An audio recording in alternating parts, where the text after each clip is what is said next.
Hi, folks. You're with Tacitus today. Your pushback Tacitus today, and thank you for joining this audio radio live stream.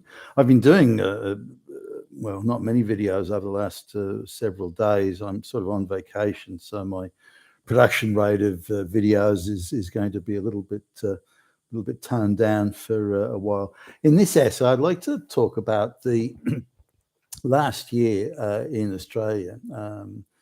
There were a number of suburbs that had incredibly buoyant real estate sales, and the prices increased between 20 and 30% in the average prices, between 20 and 30% in just 12 months. So from 2022 to 2023, 20 to 30% increase in this is residential real estate pricing. And you go, holy crap. Because overall real estate was pretty flat, but in these particular suburbs, the prices were running rampant.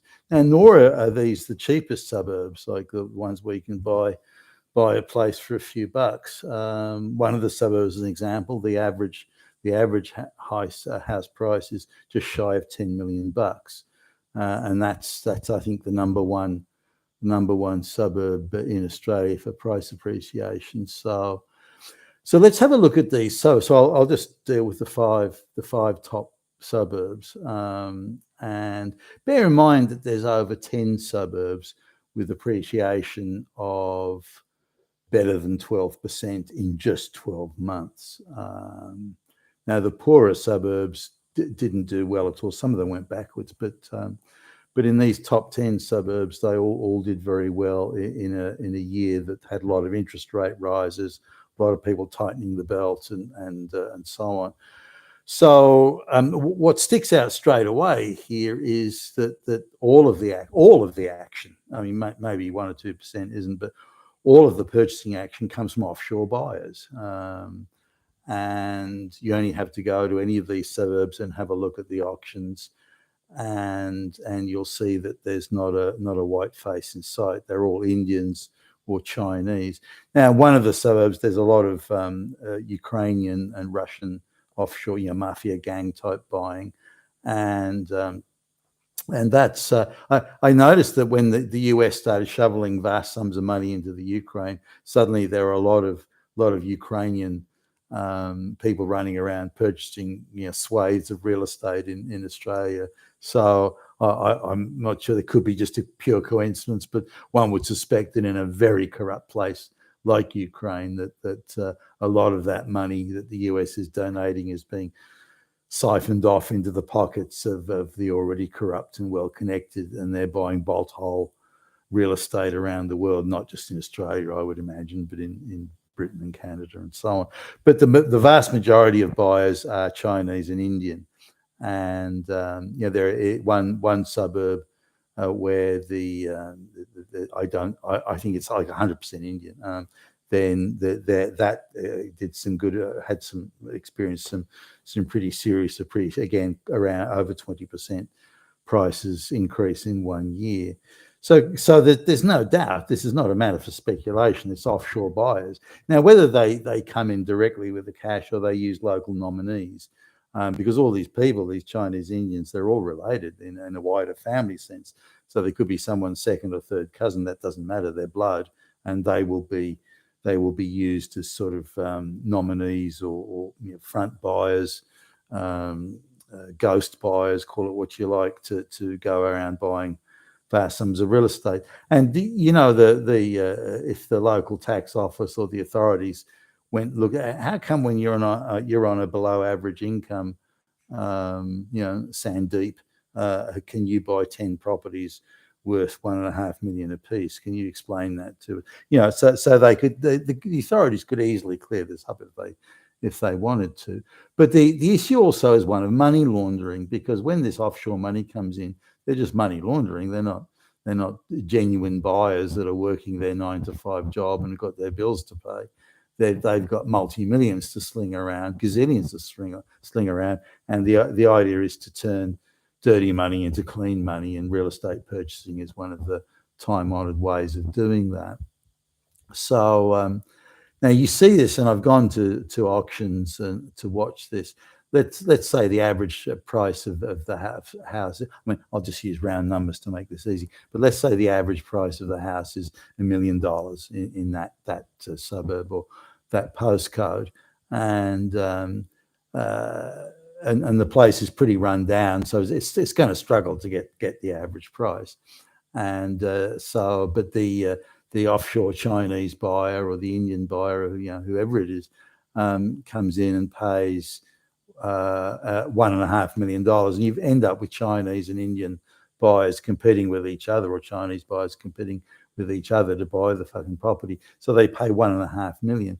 Now, the place is pretty run down. They then spend serious money doing it up, but then leave it vacant, or import a family of rural illiterate peasants to sit sort of in there, install them in there to sort of watch the place and look after it, do the lawns and whatever.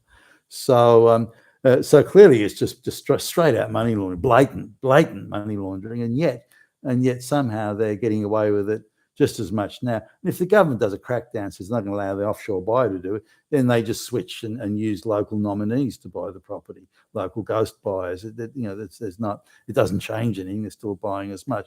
So all this appreciation in real estate is all coming from the suburbs that are being mass converted into offshore havens for, again, the Chinese diaspora, Indian diaspora, and Russian, Ukrainian diaspora, and so on. So now the banking industry, or the central banks, they then say, well, look, we have to increase interest rates again, or we can't reduce interest rates because look at all this real estate purchasing. Clearly, people have way too much money in their pockets, and we've got to calm this down. Because this is all inflationary. Now, when house prices were going, I mean, this is a house that sold in the year 2000 for just under 400,000. That today is worth the insanely inflated price of $2.5 million. So in 20, that was last year, I think. So in 23 years, the real estate prices increased by 600%. I mean, fuck. So this is, while this was going on, the banks turned a blind eye to us. Nah, that's not inflation. Nah, that's not inflation. Nah, hey, that's not a problem. And they were coming out with these bizarre figures of inflation, saying that inflation was really 1 or 2%, when the real estate prices were going up by 25-30% plus per annum, and yet they're saying inflation is 1 or 2%, and that's absolute bullshit.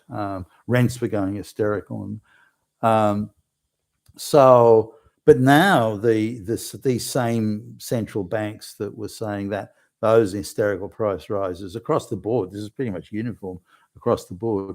They were saying that's not inflationary back then, but now when there's price increases in just a relatively small number of suburbs, all of which are completely populated by, again, Indians, Chinese, whatever, then they're saying that is now inflationary. It's causing them a lot of concern.